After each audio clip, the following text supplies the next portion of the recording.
In a quiet suburban neighborhood, nestled between rows of neatly trimmed lawns and colorful flower beds, lived Sarah Thompson. To her neighbors, she was just another face in the crowd, a polite woman who always greeted them with a smile during her morning jogs or when she picked up her mail. She kept to herself most of the time, rarely attending block parties or community meetings. This low-key lifestyle suited her perfectly because Sarah had secrets she preferred to keep hidden. What no one in the neighborhood knew was that Sarah wasn't your average homeowner. By day, she appeared to be a regular person going about her routine. But by night, or whenever duty called, she transformed into one of the sharpest minds at the FBI.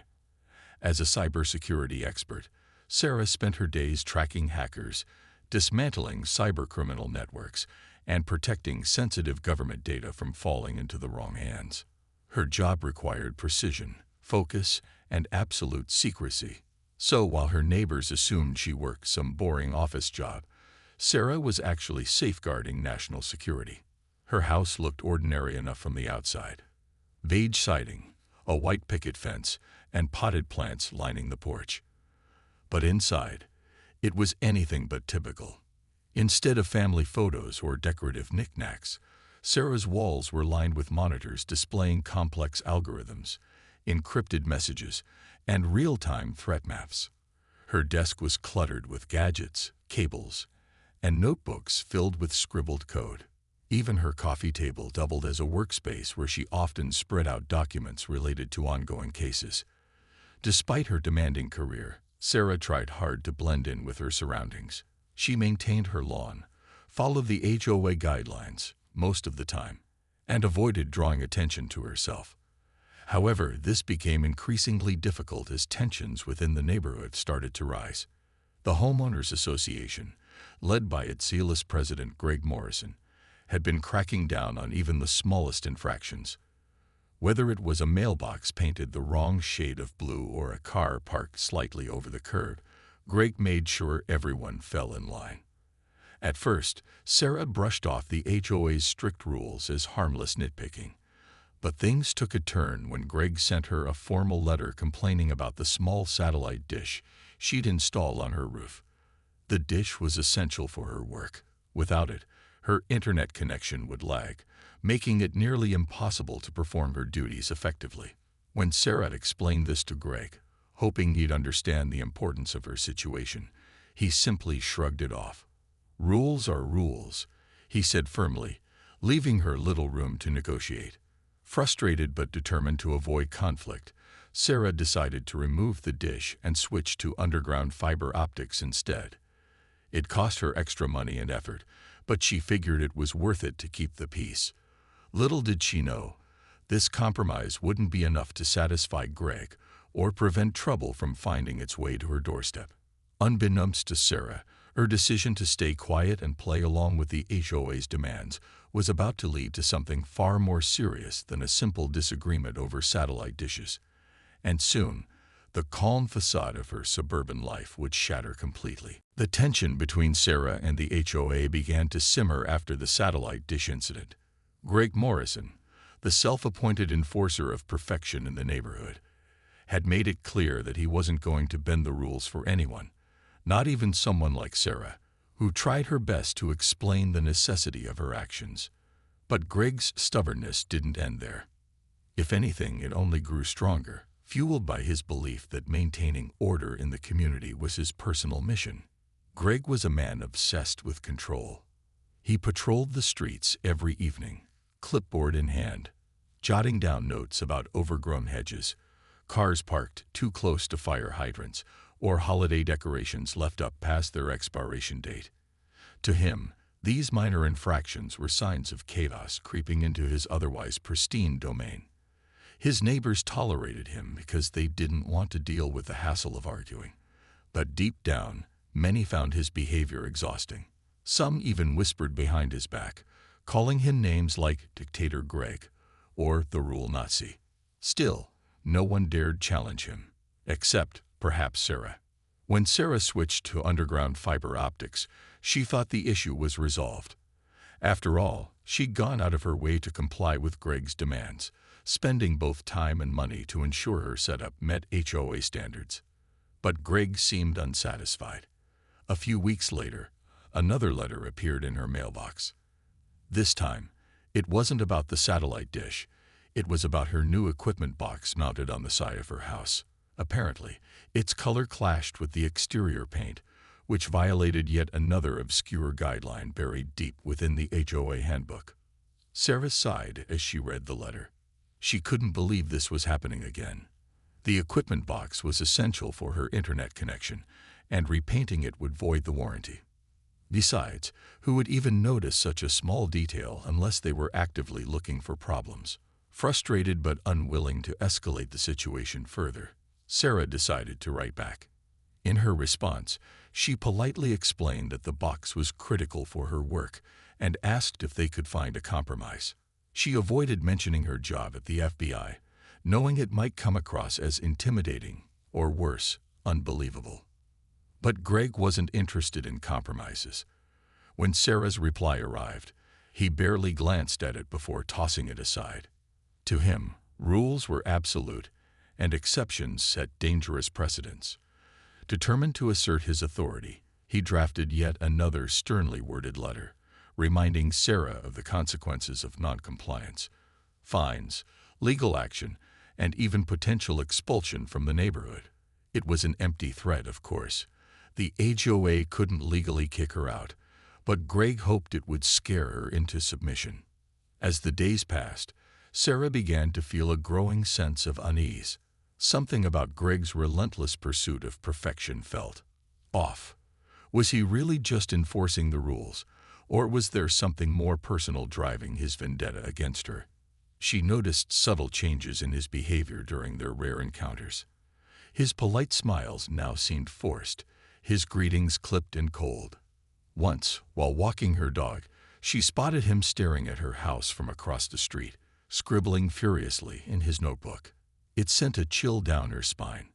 Despite her instincts telling her to stay vigilant, Sarah chose to focus on her work. Her current case involved tracking a sophisticated group of cybercriminals targeting financial institutions worldwide.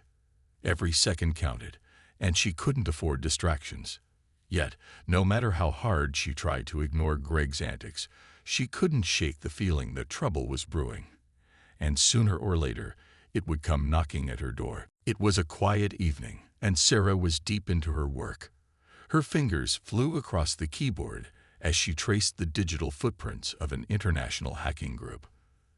The case was intricate, requiring every ounce of her focus. She had been chasing leads for hours, piecing together fragments of code and encrypted messages that could potentially dismantle the operation. Just as she was about to uncover a crucial link in the chain, her screen froze. Then, everything went dark.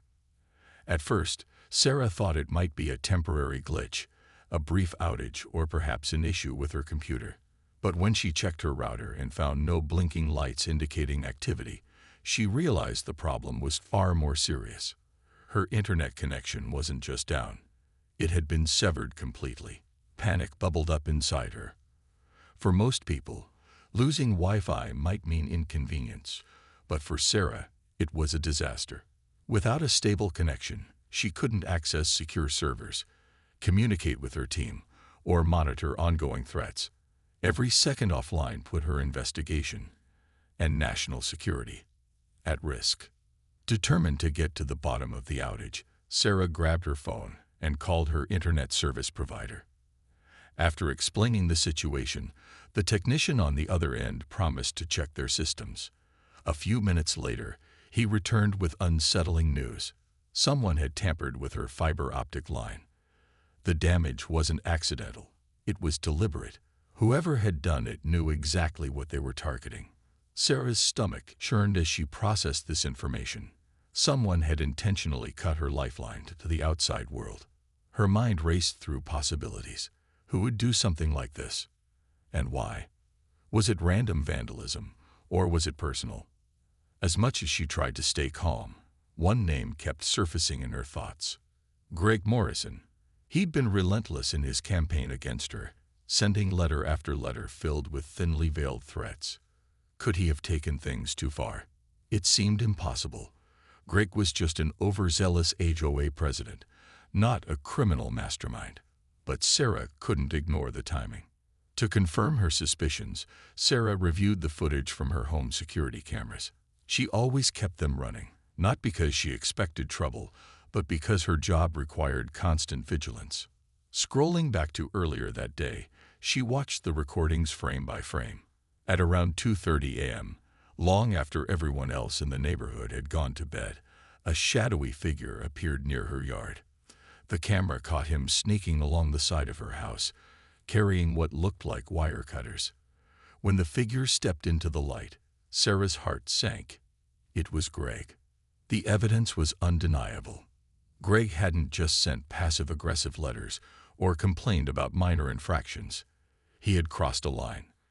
Cutting her internet line was illegal, reckless, and downright dangerous.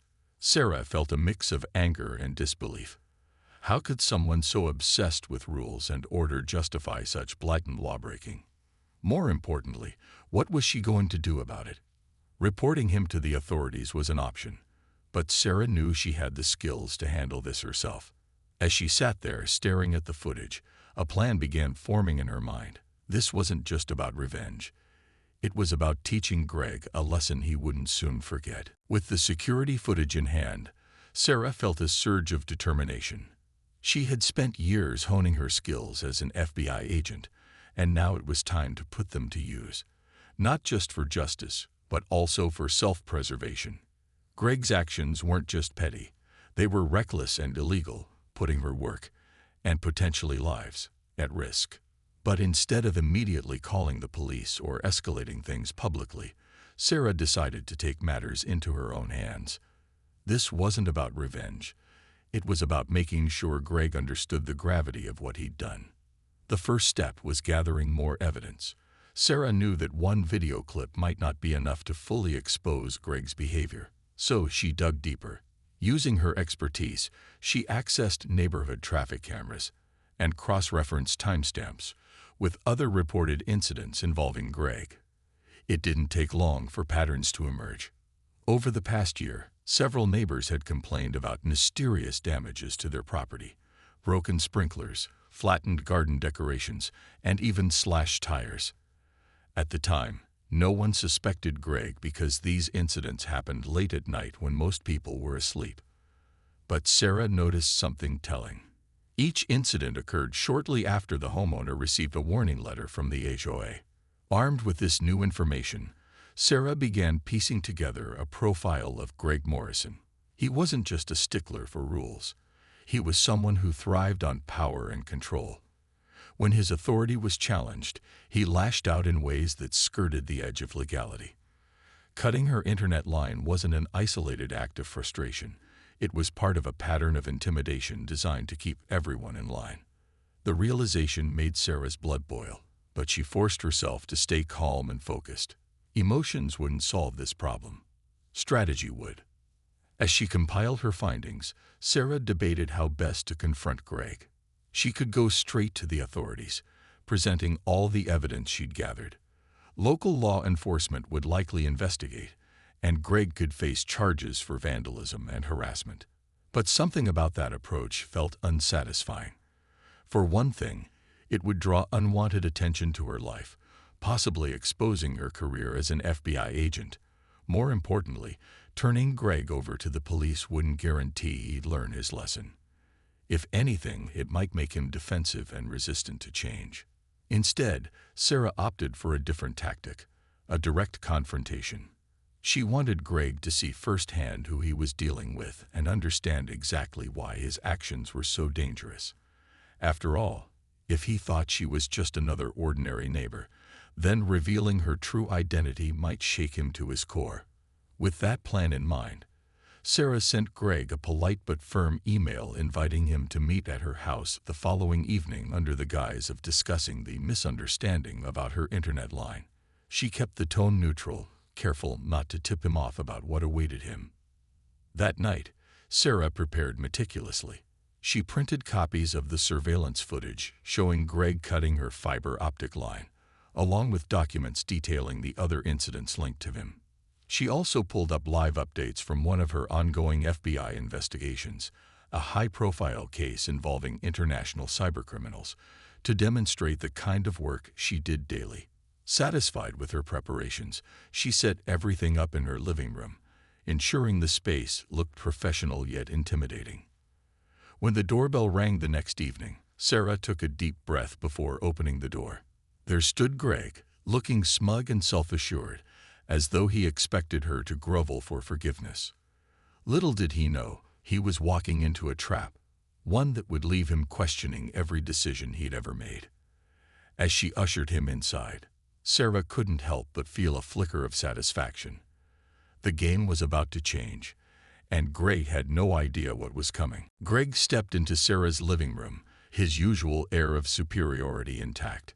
He glanced around casually, taking in the neat but unremarkable decor. To him, this was just another conversation where he held all the cards, or so he thought.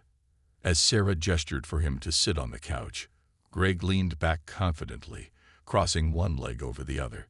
"So," he began, his tone clipped and condescending, "I assume you wanted to discuss your recent non-compliance with HOA guidelines." Sarah didn't respond right away. Instead, she walked over to her desk and picked up a folder filled with printed documents. Then, without saying a word, she placed it on the coffee table in front of him. Greg raised an eyebrow, curiosity flickering across his face. "What's this?" he asked, reaching out to open the folder. Inside were screenshots from her security cameras, clear images of Greg sneaking through her yard late at night, wire cutters in hand. There was no mistaking his face, illuminated by the soft glow of the street lamp. Beneath the photos were timestamps and notes detailing exactly when and how the sabotage had occurred. Greg froze, his smug expression faltering as he flipped through the pages. His mouth opened slightly, but no words came out. Before he could recover, Sarah spoke. Her voice was calm, measured, and carried an unmistakable authority. "Mr. Morrison," she said, leaning forward slightly, "you seem to have misunderstood something very important about me. You assumed I was just another neighbor who would roll over and comply with whatever demands you made. But let me assure you, I'm not that person." She paused, letting the weight of her words sink in before continuing. "You see, my work requires a stable internet connection.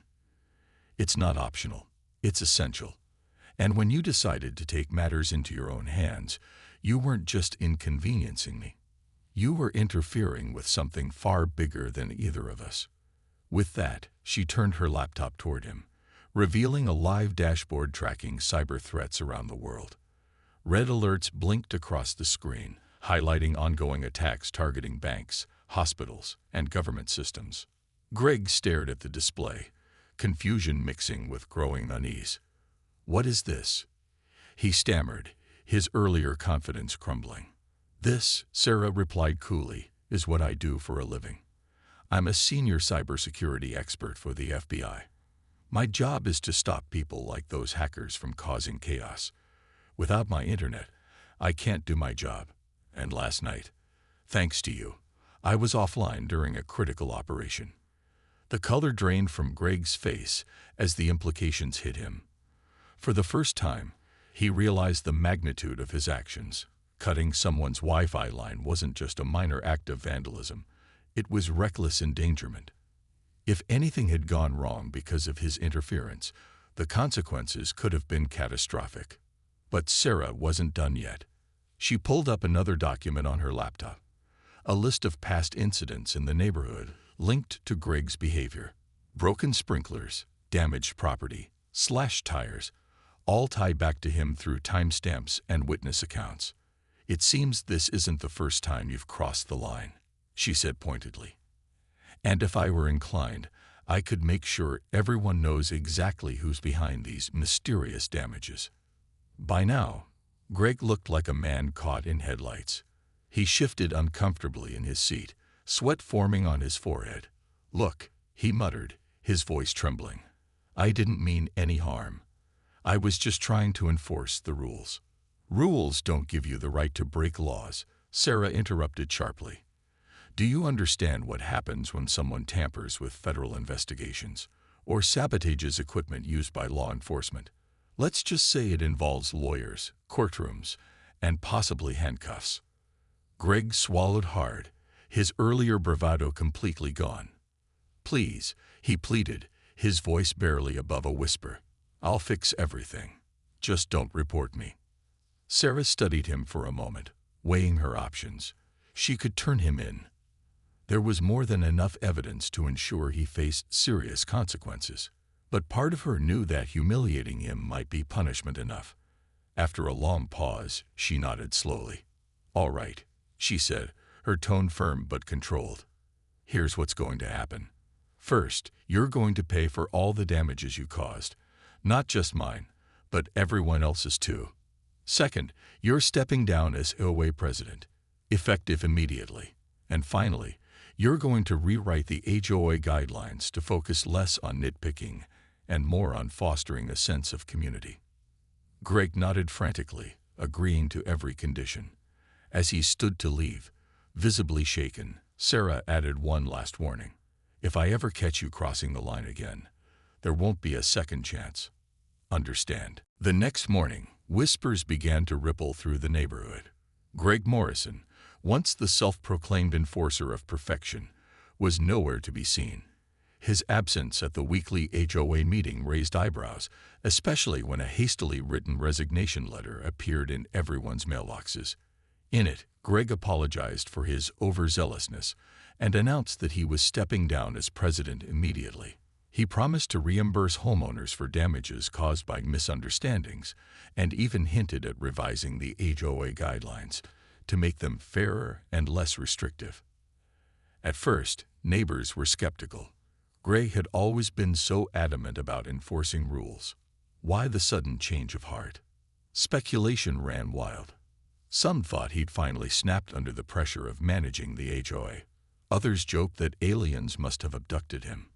But soon, fragments of the truth began to surface. A few residents who had previously clashed with Greg noticed him avoiding eye contact and muttering apologies whenever they passed him on the street. Something, or someone, had clearly rattled him. Sarah, meanwhile, kept a low profile.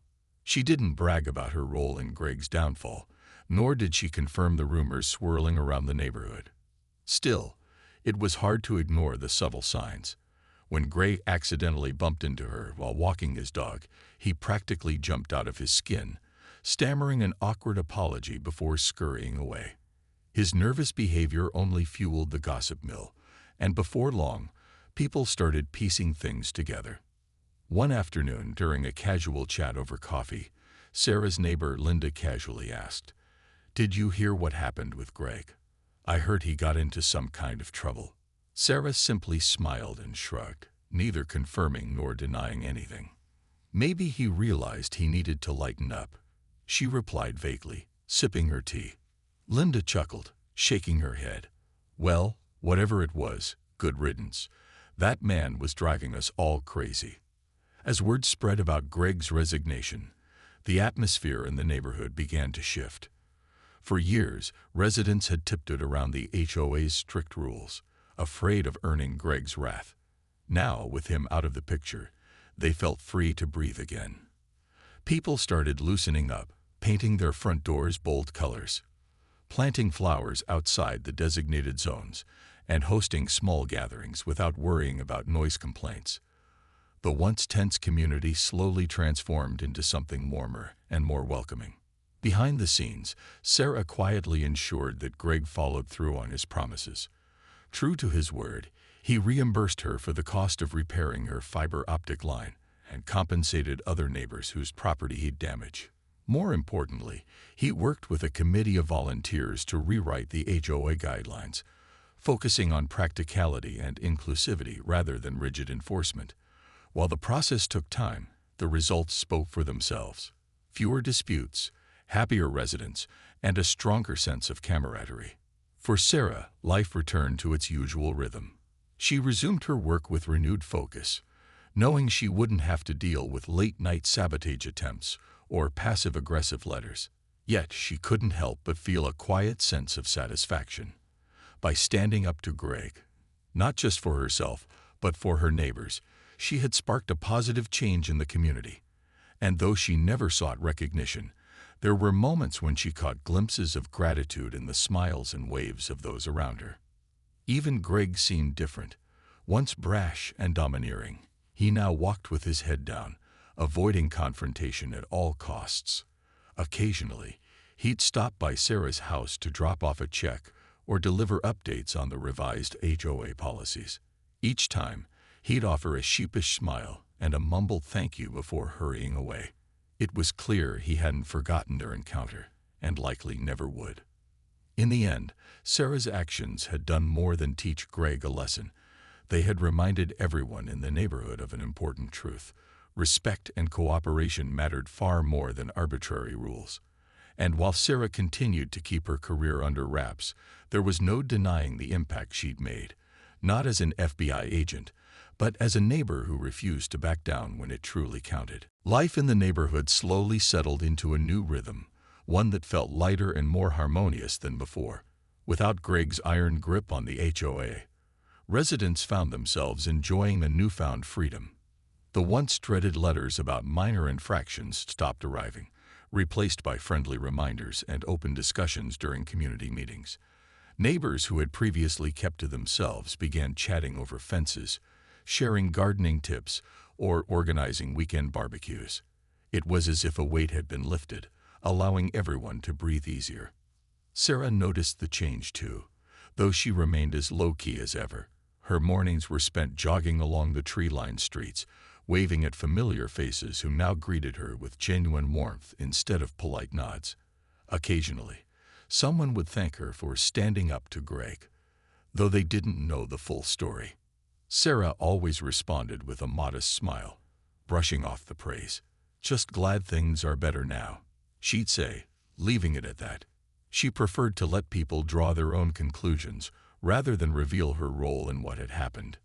Still, there were moments when her impact became impossible to ignore. One evening, while helping her elderly neighbor Mrs. Peterson set up a security camera, Sarah casually mentioned a few tips to improve home safety. Word spread quickly, and soon other neighbors began asking for advice. Before long, Sarah found herself hosting informal workshops in her driveway, teaching people how to protect their homes from digital threats and physical intrusions alike. What started as a favor for Mrs. Peterson turned into a mini-community initiative, strengthening bonds and fostering trust among residents. Greg, meanwhile, faded into the background. He still lived in the neighborhood, but rarely attended meetings or interacted with others. When he did venture out, he kept his head down, avoiding eye contact and offering awkward apologies to anyone he bumped into. Some neighbors pitied him, whispering that he'd learned his lesson the hard way. Others couldn't resist teasing him gently, like when Linda joked about painting her mailbox neon pink just to see his reaction. Greg forced a laugh, but said nothing, clearly eager to move on from the past. For Sarah, the experience served as both a reminder and a validation of her principles. In her line of work, she dealt with high-stakes situations daily, often facing adversaries far more dangerous than Greg Morrison. But this incident taught her something different. Even in seemingly ordinary settings, standing up for what's right could create ripples of positive change. By confronting Greg, not with anger but with logic and evidence, she had not only protected herself, but also empowered those around her. As weeks turned into months, Sarah continued balancing her dual life with ease. By day, she blended seamlessly into the fabric of the neighborhood, tending to her garden and exchanging pleasantries with passersby. By night, she transformed into the brilliant cybersecurity expert the FBI relied on, tracking cybercriminals and safeguarding sensitive data. Her house remained a fortress of technology, its walls lined with monitors and gadgets, yet it also felt warmer somehow, like it belonged to a community that cared. One crisp autumn afternoon, as Sarah sat on her porch sipping coffee, she watched children play tag in the cul-de-sac while parents chatted nearby. The scene was simple yet profound, a testament to how much the neighborhood had grown together. For the first time in years, Sarah felt truly at peace. She knew challenges would always arise, both in her personal life and her career. But she also knew she had the strength to face them head-on. And then, as if on cue, Greg appeared at the end of the street, walking his dog. Their eyes met briefly, and he gave her a nervous wave before hurrying away. Sarah chuckled softly, shaking her head. No matter how much time passed, Greg would always remember the woman who had dismantled his reign of control, not with force, but with intelligence, patience, and quiet resolve. It was a memory neither of them would forget anytime soon.